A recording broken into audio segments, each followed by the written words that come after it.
there and welcome to Gaining Vision. I'm Melanie. Have you subscribed to the channel yet? If not, take a second, hit subscribe, and please don't forget to like and share. Today I'm excited because I got my first request for a topic. Something that actually I think is a really important one to talk about. When we think about disability, we always focus on the person. So whether the person's born with a disability or acquires one later in life, we always focus on the impact having a disability has on that person. But the reality is it has a huge impact on the family. So if the child is born with a disability, obviously the parents have a lot with not only raising their child as a child, but also a lot of extra care that goes involved, and a lot of it is focused on the well-being and the needs of the child as they grow. We forget sometimes about the siblings, if they're siblings, about the impact it has on them. The child with a disability may get a lot more attention, not because they're trying to shower that one with love, but the reality is sometimes it takes more work.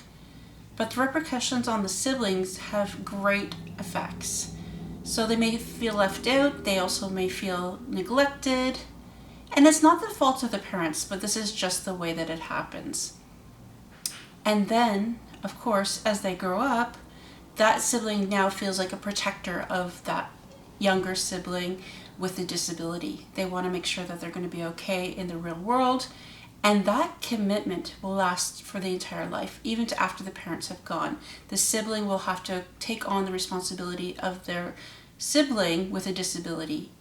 So this has a huge effect on that sibling's well-being and sometimes mental health as well, because we all forget about the impact and the stress that it has on them. Also, if you've acquired disability later in life, same thing with parents, they have to adjust and learn to cope with the fact that their child now has a disability, no matter how old they are. And again, the siblings sometimes get forgotten because the parents are so focused on making sure that that individual with the disability is taken care of and has what they need. The siblings kind of get forgotten, and they also stand in the sidelines watching their sibling who they have grown up with now struggling to make sense of their disability. And this is what happened in my family. And unfortunately, at the time, none of us got any counseling. So my mom took on the full-time caregiver. My dad, of course, was there to support and he did so much for me as well. But he had the outlet of going to work.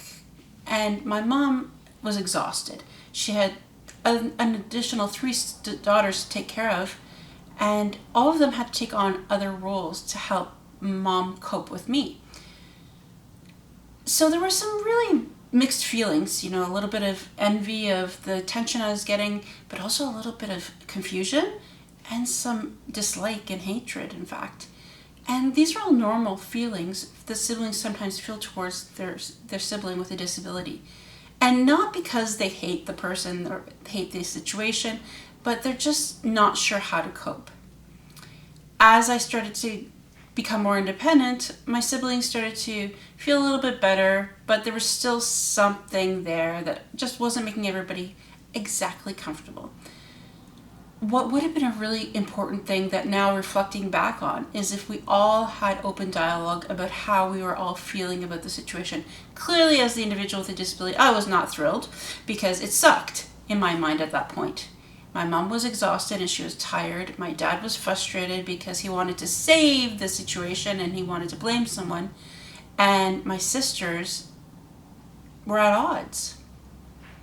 But that was back then, 20-something years ago.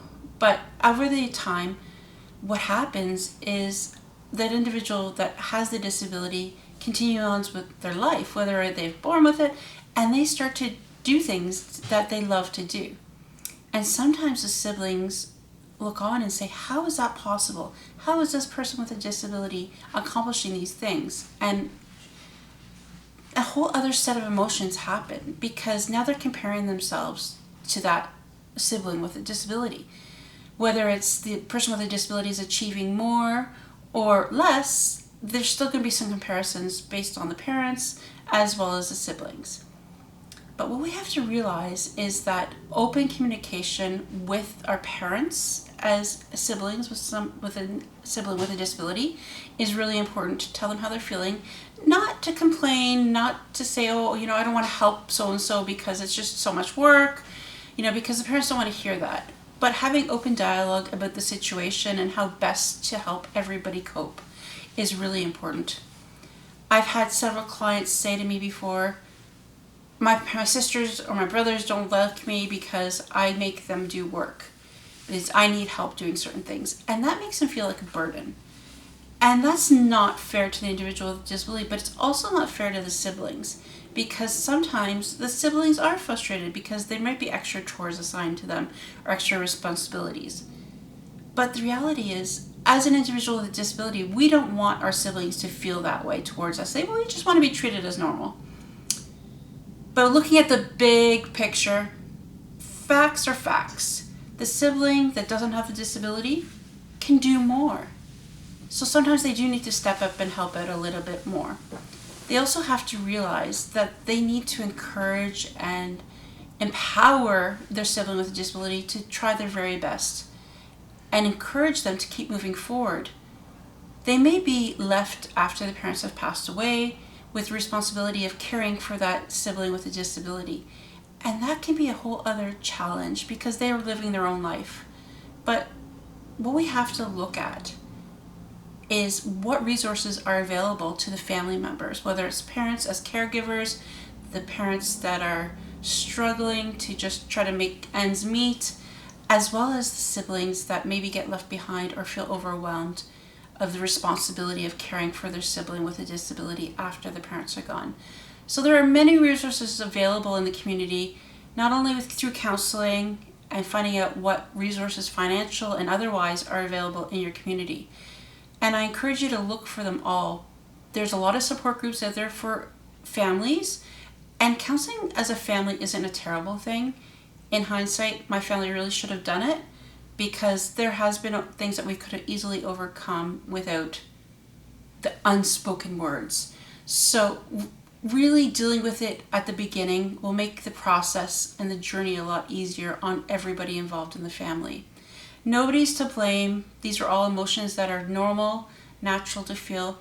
And for the person who requested this topic, I know you are an amazing sister, and you are going to continue to be so.